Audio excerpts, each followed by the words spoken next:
Salam keadilan. Ini isu antarabangsa baru-baru ni. Ini isu domestik dalam negara setakat nari yang masih belum selesai. Okey, aku cerita pasal isu antarabangsa dulu.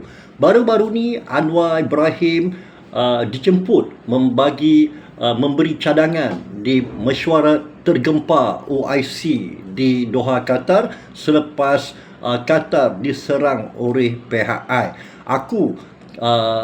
Kita rakyat Malaysia merasa bangga kerana Malaysia diberi penghormatan di pentas antarabangsa. Ini bermakna negara negara luar memandang tinggi, menghormati pimpinan kita iaitu PMX. So, tahniah atas orang kata menjaga nama baik Malaysia di persada antarabangsa.